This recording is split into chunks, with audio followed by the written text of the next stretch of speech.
Okay, so let's talk about adding story to our character.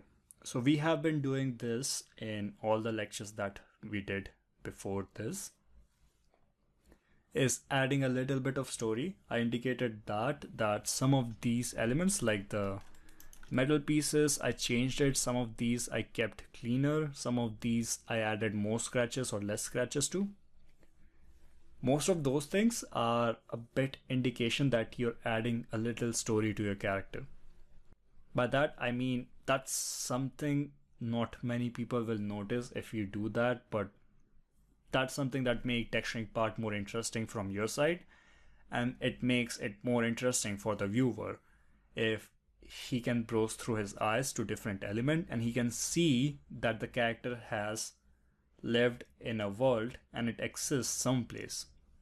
So for some of the examples, we added the damage, so he might be fighting some things or getting damages in his cloth. That's what he has. His metal pieces that are a bit darkish, not dark, it's a bit black dark, making him look a bit more stealthy. Most of his combinations are grayish. I can make the jacket even more gray to completely dedicate myself to the stealth element.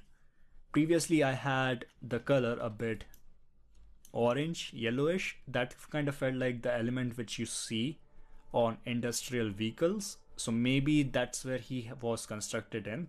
That's something I wanted to tell through my texture. Another thing you can do is go in, add some stickers here and there, which basically can tell some of the pieces are damaged, some of the pieces have electricity in them. Another element that I tried to add is this camouflage. Maybe this creature or character was made in military using construction part, which are not here anymore. The same thing we discussed about this element. The reason I wanted to keep it scratchless is maybe this pulls out and goes in again, so he might not be taking as much damage or replacing it. That is what I mean by adding story to your character. Always look out for opportunities where you can tell story of your character through your texture. You usually try to tell a story through your sculpt as well, but sculpt being mainly secondary and primary details, you kind of lack the elements like these. Plus, having the freedom of adding color while texturing, you can add color on your sculpt as well. So this might also reflect on, so this can also be applied there as well, but color usually have an effect on the viewer that sees your character. So that brings me to the same thing. If most of his elements were grayscale, it would have given you guys a look, maybe he was a stealth guy.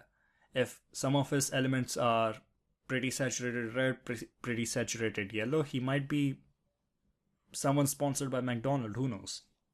So texturing is a part of your production pipeline that gives you so much freedom to enjoy all the pain that you have done before and finally put it all together. So never miss an opportunity to tell a story through your character.